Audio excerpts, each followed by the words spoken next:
had a lot of questions about this, and the most frequent is this one.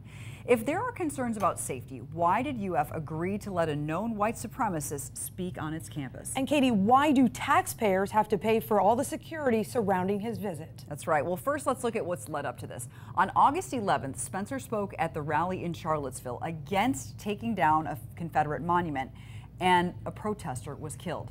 In the aftermath, he's tried to schedule events at UF, Texas A&M, LSU, Michigan State, and 3 others.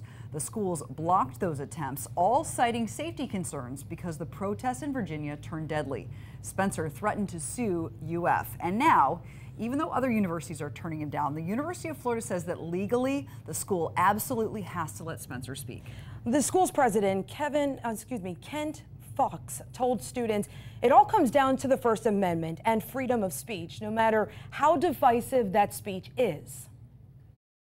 UF is required by law to allow Mr. Spencer to speak on our campus, and that we're not allowed to bill him for the full costs of keeping our campus safe.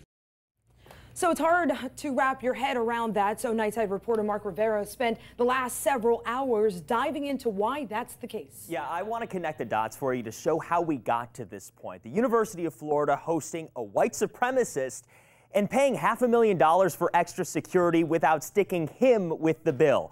All of this controversy centers around the First Amendment to the United States Constitution. That's the one that reads, Congress shall make no law abridging the freedom of speech. That's the law of the land, and Constitution experts say that means no state entity funded by your tax dollars, like the University of Florida, can choose to favor or deny a speaker, including white supremacist Richard Spencer, based on the content of what he says. Constitutional law expert Louis Varelli says that's why Spencer is entitled to speak.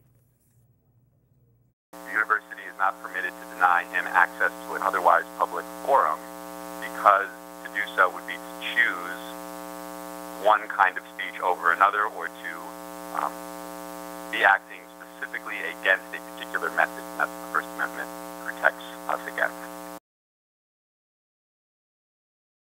Question: since the university says it isn't legally allowed to stop him from speaking, how about creating an all-white nation? Why can't they stick him with the $500,000 bill for extra security on campus, right? Well, the United States Supreme Court, that's why. They say they can't. They say if you make a speaker pay for the cost of reaction to his speech, like all of this extra security, the cost may be too high and keep the speech from happening in the first place. What they're really trying to protect is valuable speech that you want to hear. You want the option to hear, not hate speech like Richard Spencer is going to be spouting. But they say the Constitution has to treat all legal speech and speakers equally. And Mark, another point, Richard Spencer's First Amendment attorney in Gainesville agrees the school legally has to let him speak. He maintains that his client's message does not incite violence. Discord and the law breaking, and in the case of Charlottesville, a murder, that is a consequence of the speech, but it's not advocated in the speech. And again, it's a thin line, but it's a very important constitutional line. So here's something to consider. Richard Spencer's speech at UF and his appearance in Charlottesville, home of the University of Virginia, follow a trend of hate groups focusing on college campuses. In March, the Anti-Defamation League tracked more than 100 cases of white supremacist flyers being handed out at universities, with a huge increase in the beginning of 2017. 8 of those cases were right here in Florida. So we asked a psychologist why these groups are targeting college students.